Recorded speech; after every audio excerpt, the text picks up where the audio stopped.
Ассаламу алейкум, урматтуу мекендештер, арбаңыздар, тилекке каршы өтө көп кыргыз мекендештер дагы эле баңгизат ташып, өздөрү билбей кылмыш ишине дуушар болуп калып атат.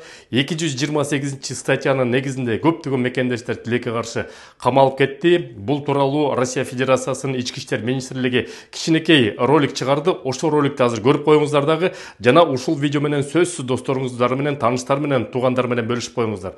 Ошо менен сиз биздин мекендештерди оор кырдаалдан сактап каласыңар, мекендештер. МВД предупреждает. Это незаконно. Вы иностранный гражданин и приехали в Россию на заработки, оказались в трудной финансовой ситуации, не соглашайтесь на сомнительные предложения легких денег. Вас могут вовлечь в преступный бизнес распространения наркотиков. Будьте бдительны. Злоумышленники предлагают незаконную работу в мессенджерах и на маркетплейсах. Важно! Не соглашайтесь передавать посылки от посторонних людей даже за высокую оплату. Не принимайте для перевозки неизвестные грузы. Преследуется по закону. Контрабанда наркотических средств или психотропных веществ наказывается лишением свободы на срок вплоть до пожизненного. Незаконное приобретение, хранение, перевозка наркотических средств или психотропных веществ наказывается лишением свободы на срок до 15 лет со штрафом до 500 000 рублей. Запомните, если неизвестные вам предложили работу, связанную с изготовлением химических веществ, не соглашайтесь. Будьте бдительны. Если, устроившись на работу или выполнив чью-то просьбу, вы поняли, что невольно стали участником преступления, немедленно сообщите об этом в полицию. Это освободит вас от уголовной ответственности за такое преступление. Соблюдайте закон. Продолжение следует. Урматтуу мекендештер, бүгүнкү күндө Кыргызстанга тыйын которуу системасынын эң мыктысы бул банк мери-привилегия болуп жатат. Эмне үчүн эң мыкты? Башка банктар аркылуу Кыргызстанга рубль менен тыйын которсоңуз, ал жерден сом менен берет, ошол жерден акчаңызды жеткиресиздер. Бул жерде болсо бүгүнкү күндө эки банк менен иштешип атат. Бул банк Байтүшүм жана банк Компаньон менен. Кыргызстанга рубль менен которосуңар дагы Кыргызстандан ошол банктардан рубль менен кайра аласыңар. Каласаңар сом менен алыңыздар, каласаңар доллар менен алыңыздар. Уюлдук телефон эле банк мери-привилегия деп приложениени көчүрүп аласыңар дагы. Мен азыр ссылкасындагы QR кодунда киргизип коем.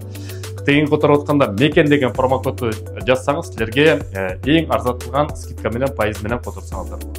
Кыргызстанга экономикасына тыйын которуп, Кыргызстан экономикасын колдой берет.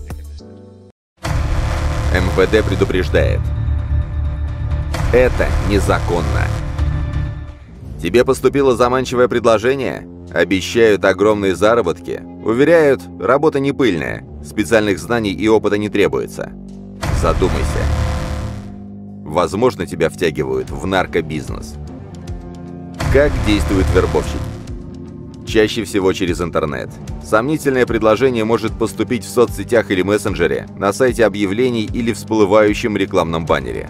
Нужно лишь перейти по ссылке в зашифрованный чат. Что будет дальше? Тебе предложат работу курьером, пообещают свободный график, занятость всего 3-4 часа в день. Ничего сложного, а через неделю в твоем кармане увесистая пачка денег. Заманчиво? На первый взгляд, да. Вот только доставлять предложат не пиццу, а наркотики. Как тебя будут убеждать? Скажут, что это не опасно, и попадаются только дураки. Убедят, что очень скоро ты осуществишь все свои мечты. Купишь модный телефон, крутую тачку. Запомни, попадаются все. Просто одни раньше, а другие позже. В век высоких технологий спрятаться от полиции невозможно. Большинство закладчиков задерживают в первую неделю их работы. Что ожидает наркокурьера? Распространение наркотиков путем закладок – это уголовное преступление. Наказание за него – вплоть до пожизненного лишения свободы. Не поддавайся на сомнительные предложения. Не становись преступником. Соблюдай закон.